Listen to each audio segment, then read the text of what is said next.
नमस्ते साथियों, मेरे YouTube चैनल पर यदि आप नए हैं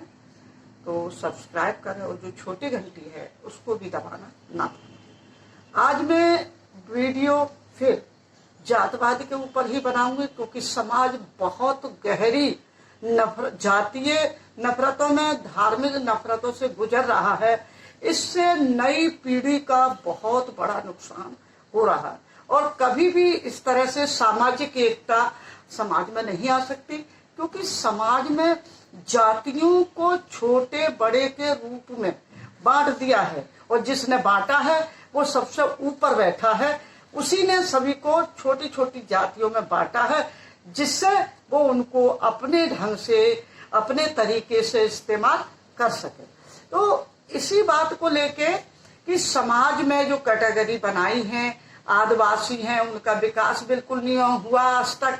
दलित हैं उनका थोड़ा विकास हुआ है, तो उनके शिक्षण संस्थाओं में उनके बच्चों के साथ बहुत दुर्व्यवहार किया जाता है, कमेंट कसे जाते हैं और उनको आत्महत्या करने पे मजबूर किया जाता है, जैसे रोहित वेमुला ने की और जैसे बहुत सारे हैं इसी तरह के, पायल तड़वी ने की। तो इतने जो बच्चे कितनी मेहनत करके डॉक्टरी में जाते हैं, रिसर्च करने जाते हैं शिक्षण संस्थाओं में, उनके लिए मौत के मुंह में झोंक देते हैं केवल जातीयता होने के कारण ही कि ये इस जाति का है और ये आगे ना बढ़ जाए, ये हमारी बराबरी ना कर ले, इसके पीछे ये मंशा हुआ करती है कि हमारी बराबरी पे कैसे आ गए, इनकी जो जाति जो काम पहले करती थी वही करे। ये उनकी मानसिकता में गहरे से बैठा हुआ और ये बैठता ही जा रहा है। अब जो नई पीढ़ी आ रही है, जो इस दौर में 7 साल में जो अभी पीढ़ी जो बड़ी हुई है, उस पीढ़ी में तो ऐसा लग रहा है जैसे बच्चे ना होकर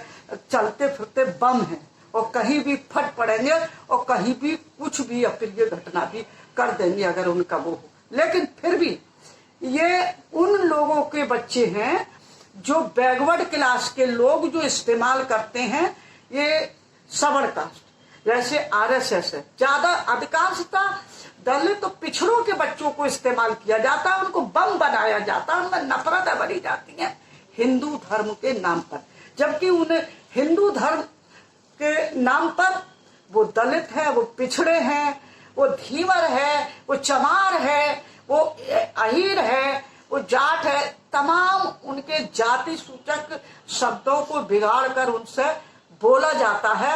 और उनका अपमान किया जाता है। लेकिन जहां अपने के लिए मजबूत करना होता है, उन्हें एक करना होता है, तो सारे ओबीसी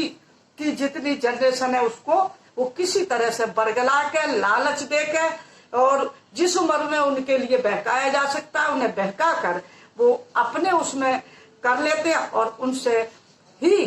दंगे फसाद ये सब कुछ समाज में कराते हैं ताकि नफरतें हों और समाज डिस्टर्ब रहे और वो राज्य करते रहे। यही कारण है कि सत्ता पर उनका कब्जा, आर्थिक संसाधनों पर उनका कब्जा, शिक्षण संस्थाओं पर उनका कब्जा। कैसे ये जातियां आगे बढ़ पाएंगी? जो जातियां इनको बढ़ने नहीं दे रही हैं उन्हीं का कब्जा है, तो कैसे संभव है कि एक इतना बड़ा वर्ग ओबीसी जो है 52% और उसके बच्चे जो है नहीं पढ़ पा रहे, उनके लिए पढ़ने नहीं दिया जा रहा है। साजिश के तहत बहुत महीन चालें चली जाती हैं इनको अनपढ़ बनाए रखने की, एक साजिश के तहत।